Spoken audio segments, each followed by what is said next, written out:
There's a brand new day ahead, so much to do, so much to see, so get your ass up out of bed. Get out now, time's wasted, there's no reward for hesitating.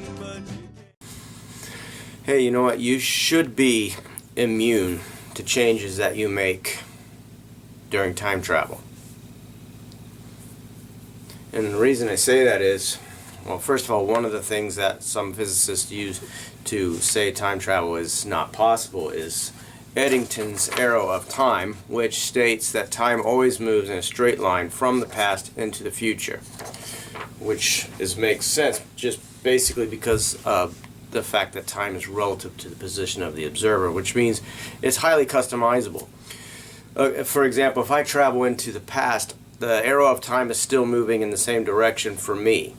You know, for example, the time that before I started traveling in time is in my past, and if I go into the past, that is now my future. You know what I mean? I'm still moving the same direction in my own personal time. I'm still going to age at the same rate. You know, after about 14 hours or so, I'm going to get tired. I'm going to have to sleep, and when I wake up, it's tomorrow for me, even if it's in the past. You know what I mean?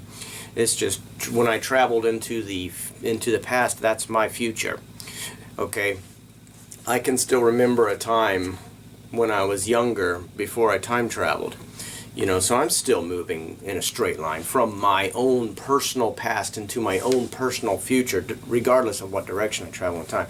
Okay, so all of that is one thing. Let's say I travel back in time and I kill myself as a child. In a lot of fiction and stuff, you see, like, I would cease to exist, but that's shouldn't be the case. And because of the fact that I come from a different timeline, one in which I already grew to adulthood, which enabled me to travel back in time in order to kill myself. If I ceased to exist at that time, then I wouldn't have been able to travel back in time to kill myself to begin with. You know what I mean?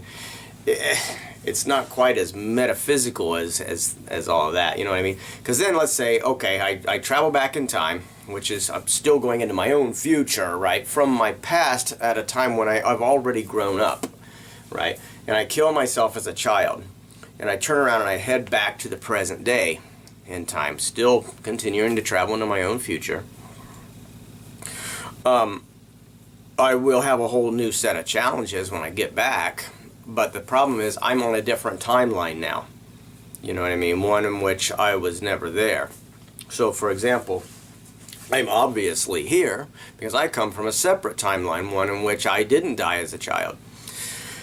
But it'll be a challenge, especially when I go to get a job or a credit or I renew my driver's license or something, because my birth certificate is going to be associated in this timeline to someone who died as a child, right? Places where I used to work or like where I went to high school, none of these people are going to remember me. None of these people are going to know me because in this timeline, I didn't ever go to high school there, or I didn't get a job there or whatever, you know, because I died as a child.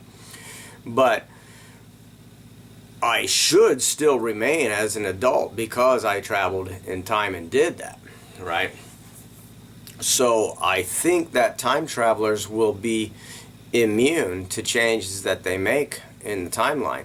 Really all they're going to be doing is shifting to different timelines by the changes that they make.